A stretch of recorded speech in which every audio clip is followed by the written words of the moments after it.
The matter creates a state of movement, and from that wind arises. In this situation, the wind and the metal come in contact. The wind and metal rub together. Thus, there is the light of fire, which is changeable by nature. Sutra. The brightness of the metal produces moisture, and from the light of fire, steam arises. Thus, there is the pervasiveness of water, which encompasses the realms in the 10 directions. Commentary. The brightness of the metal produces moisture. When metal is heated, it will sweat. Water drops will appear in its glossy surface. Because of the fire, a moisture is eventually produced on the metal. This moisture is one aspect of water, and from the light of fire, steam arises. From the moisture of the metal, a moist vapor is produced. When the light of fire from below rises, it creates steam as it passes over the metal.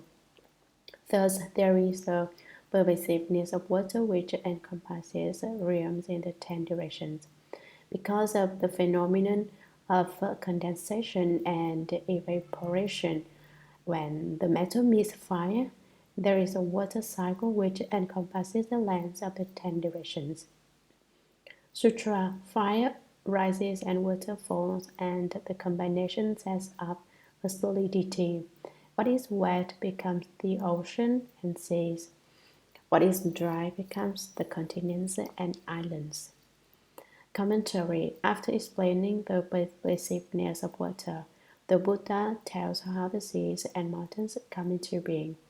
Fire rises and water falls. Fire leaps high, water flows down. The previous passage says that the metal sweats and the fire rises, so the moisture evaporates, thus creating the water cycle. So the fire rises and the water falls, and the combination sets up a solidity. This produces the solid earth. What is wet, the water that descends and collects, becomes the oceans and seas. What is dry becomes the continents and islands, the dry land. Sutra. Because of this, fire often rises up in the oceans, and on the continents, the streams and rivers ever flow. Commentary. Because of this, because of fire rises and the water falls, what is wet becomes the seas, and what is dry becomes the land. Fire often rises up in the oceans. Volcanoes and the like arise. Although it is the sea, there often arises the light of fire, and on the continents the streams and rivers ever flow. The rivers and streams flow on ceaselessly. Sutra. When the power of water is less than that of fire, high mountains resound. So it is that mountain rocks give off sparks when struck and become liquid when melted.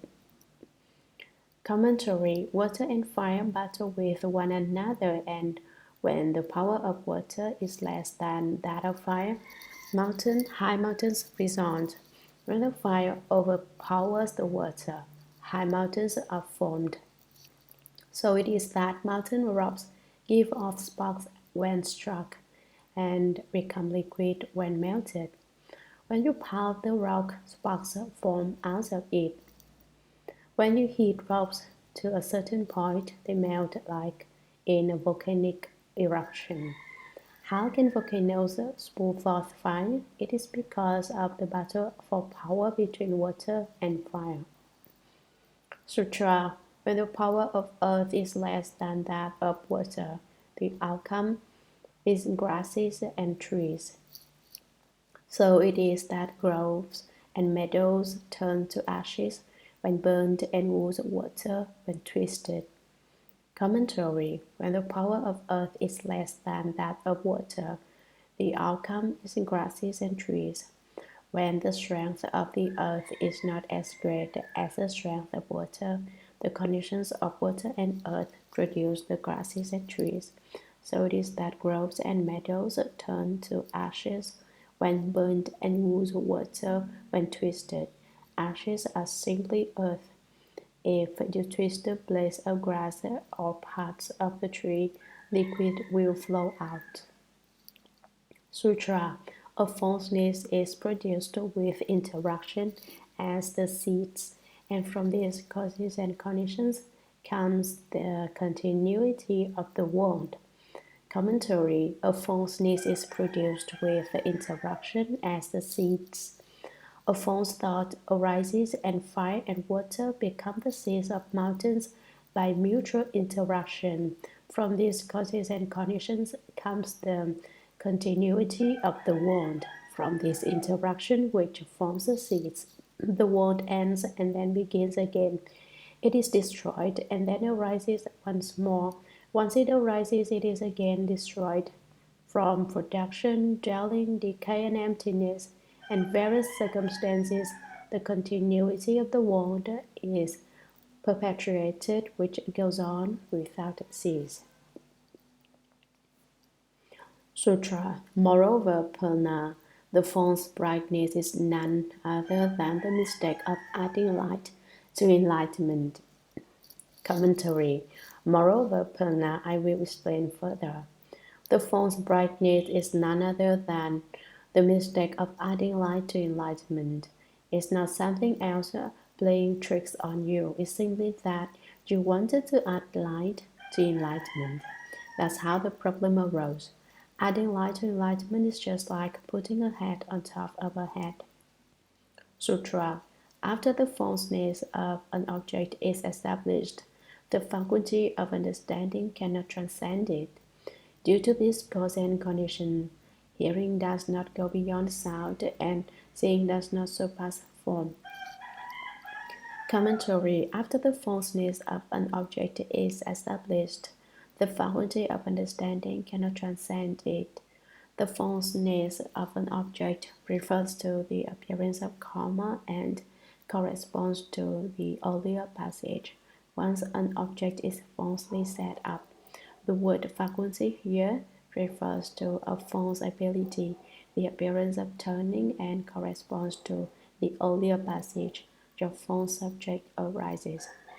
Understanding here refers to ignorance, which is not flexible and cannot transcend the falseness of an object. Due to this cause and condition, hearing does not go beyond sound, and seeing does not surpass form, because of the appearance of karma and the condition of the appearance of turning. We don't hear anything beyond sound when we listen, and we don't see anything beyond form and appearance when we look. Sutra. Forms, smells, tastes, and objects of touch. 6 falsenesses are realized. Because of them, there is division into seeing, sensation, hearing, and knowing. Commentary. Because seeing does not surpass form, there arise forms, smells, tastes, and objects of touch. This list of forms implies sounds and dharmas as well, the state of the 6 defiling objects. Thus, 6 falsenesses are realized. The 6 organs and 6 objects together create the 6 consciousnesses. Because of them, there is division into seeing, sensation, hearing, and knowing, seeing, hearing, smelling, tasting, sensation, and knowing. The 6 consciousnesses. The 6 consciousnesses are originally the nature of the treasury of the first come one. So it is said, one pure brightness in its origin, it divides into 6 interacting aspects. The one pure brightness is the nature of the treasury of the first come one. The 6 interacting aspects are the eyes which see form, the ears which hear sounds, the nose which smells scents, the tongue which tastes flavors, the body which is aware of sensation, and the mind which knows dharmas. They are said to be 6, but in reality they are one. They are a function of the nature of the treasury of the first come one. Sutra. Similar karma binds together. Union and separation bring about transformation. Commentary. Similar karma refers to the karma one creates and to One's father and mother, these causes and conditions are similar. Similar karma also refers to the mutual arousal of thoughts of love which binds together. Similar karma produces emotional love and prevents separation. Men and women become stuck together like glue. This binding together creates birth by womb and eggs. Sutra, one sees that a bright spot is generated. At the sight of the bright spot, conception comes into being. Differing views produce hatred. Similar views create love. The flow of love becomes a seed, and the conception is drawn into the womb. Intercourse happens with a mutual attraction of similar karma, and so they are the causes and conditions that create the Kalala, the Abuddha, and the rest. Commentary. One sees that a bright spot is generated. How do people become pure? When a person comes into being, consciousness which arrives first, and when a person dies, the eighth consciousness is the last to leave. So it is said, last to go, first to come, thus it is the host. Before the earth consciousness leaves, the body will remain warm. Once the earth consciousness goes, the body gets cold. Once it goes, it becomes the intermediate yin body. If one was a person, then one's intermediate yin body has the appearance of a person. If one was an animal, the intermediate existence body has the appearance of an animal. It is just as if it was cast from a mold. No matter how far away from its potential father and mother it may be, it will find them if it has conditions with them. So the intermediate existence body, everything is pitch black. We have lamplight and sunlight and moonlight, but the intermediate existence body can't see them. What it sees is black as ink. So when the potential father and mother have intercourse, it will see a pinpoint of light at that place because it has connections with them. At the sight of the bright spot, conception comes into being. What is conceived? Thoughts. Differing views produce hatred. When people's opinions are not the same as yours, you come to hate them. Similar views create love. When someone has false thoughts identical with your own, you grow to love them. If the intermediate existence body is male, it will love the mother and hate the father. It will want to strike its father and steal its mother. It wants to have intercourse with its mother. So the origin of people is very bad. When it loves its mother and hates its father, with that one thought of ignorance, it enters the womb. The flow of love becomes a seed, and the conception is drawn into the womb. If the intermediate existence body is female, it will love the father and be jealous of the mother. That is how conception takes place. Those who like to talk about love can't end birth and death. Love is the root of birth and death. Those who like to talk about love can very quickly end birth and death. How can I contradict myself this way and say that these opposite statements are both true? It's just here that the wonder lies. You advocate emotional love, but emotional love takes one down the road of birth and death. Why? People are born from love and desire, and they die from love and desire. This is the ordinary occurrence. Everyone walks this road from birth and death. This road of birth and death. So how can I say that if you think love is so important, you can very quickly end birth and death? If you think love is so important, if you are so intent upon it, you should see through it and be done with it. The sea of suffering is boundless. A turn of the head is the other shore. If you see through it, you can end birth and death. People are like cabbage worms, which are born in a cabbage and die in the cabbage. People are born in love and desire and die in love and desire. The flow of love becomes a seed. Men and women profess their love and keep expressing it until there is tangible evidence of it. Once the love becomes tangible, a seed can be produced. Conception here refers to the eighth consciousness, the intermediate yin body, also called the intermediate existence body of the intermediate skandha body. And so, they are the causes and conditions that create the Kalala, the Buddha, and the rest. Kalala is a Sanskrit word that refers to the first week of embryonic development, the slippery coagulation. The second week of development is called the Buddha, the globule. The third week is called Pesci or soft flesh. The fourth week is called Ghana or solid flesh. The fifth week is called Prashaka or rudimentary embryo. Let us look at this from the point of view of the 12 links of conditioned causation. The reason men and women fall in love, just that thought of love, is ignorance. That one thought of ignorance. Ignorance conditions activity. The activity is intercourse. Activity conditions consciousness. This is the eighth consciousness referred to above. In the line, conception is received into the womb.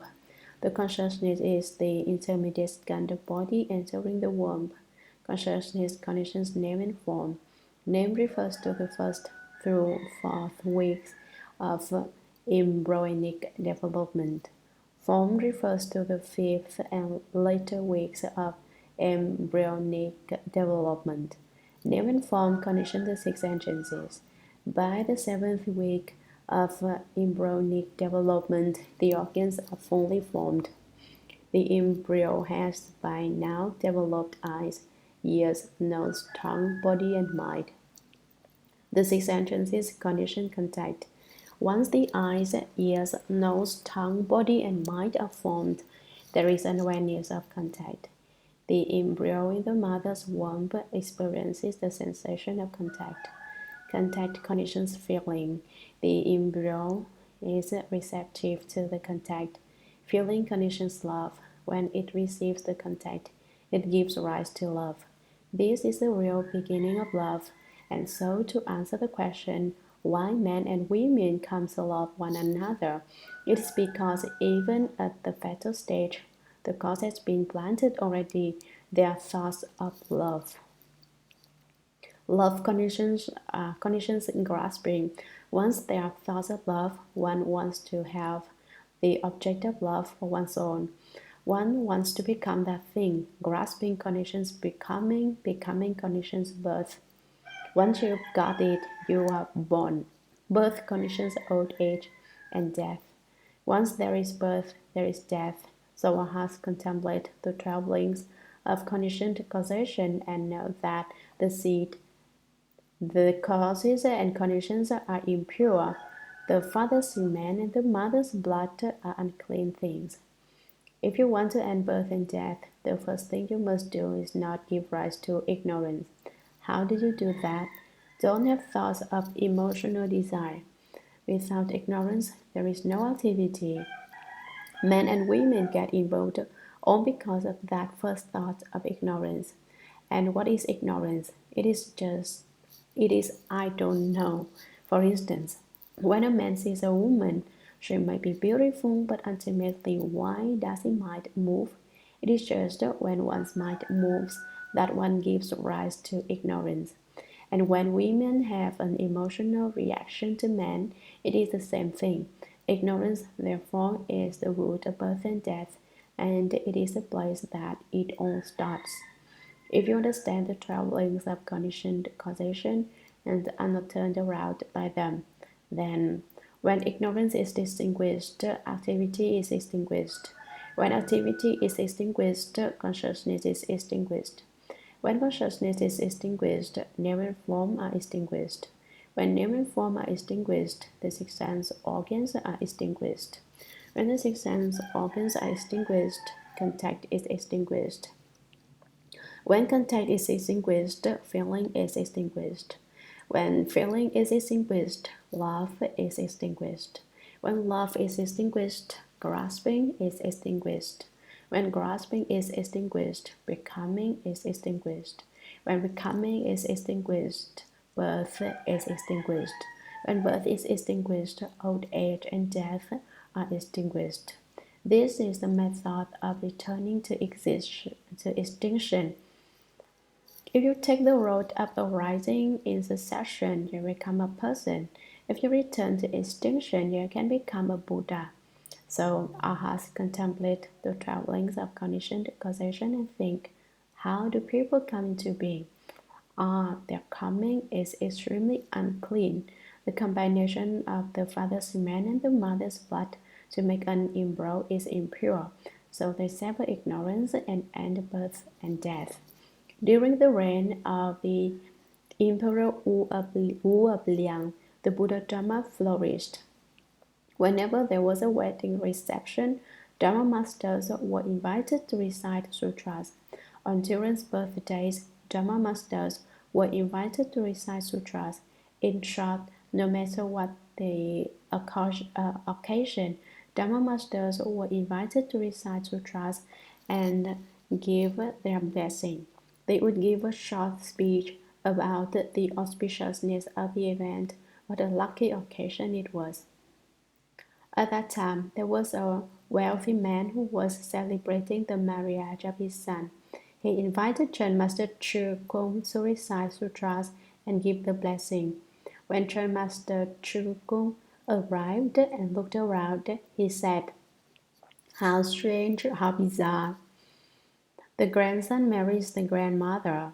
The daughter is the mother's flesh. The drum, the sun beast, is stretched with the father's skin. Pigs and sheep are on the seat. The six-close skin cook in the brazier. People gather to celebrate. I see all this as a form of suffering." Why was the grandson marrying his grandmother?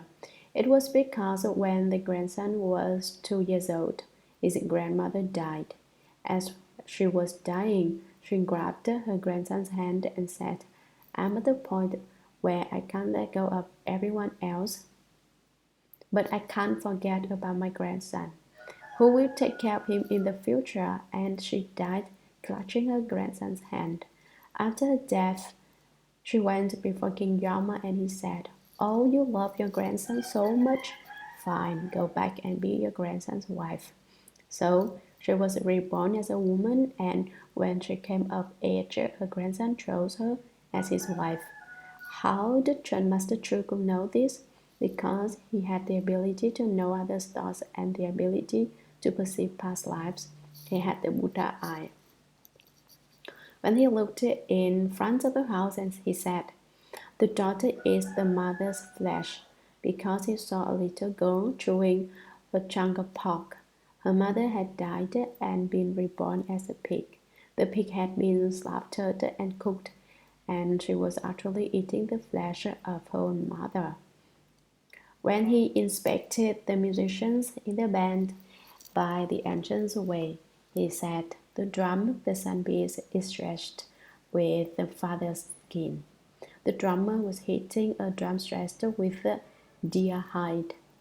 His father had died and been reborn as a deer. The deer had been slaughtered and its hide tanned, and the drummer was actually beating his own father. Then Chen Master Churkung noticed that pigs and sheep are on the seat. He saw pigs and sheep sitting like guests on the high brick beds in the house. They were people now, but in their former lives they had been pigs and sheep. In their former lives, they themselves had been eaten. So now they were reborn as people who in turn ate pigs and sheep to even up the dead. When the Chen Master took a look at the cooking pot, he exclaimed, "This close skin cooked in the brazier." The sixth kind of close skin refers to relatives on the father's side and the mother's side, kin of the brother and sisters, and so forth. They had been close relatives of these people, but now had been reborn as pigs and sheep, had been slaughtered, and were being cooked in the brazier. Chen Master Chu Kung summarized. People gathered to celebrate. Everyone who came was saying congratulations and best wishes. But the master notes, I see all this as a form of suffering. What I see is actually suffering.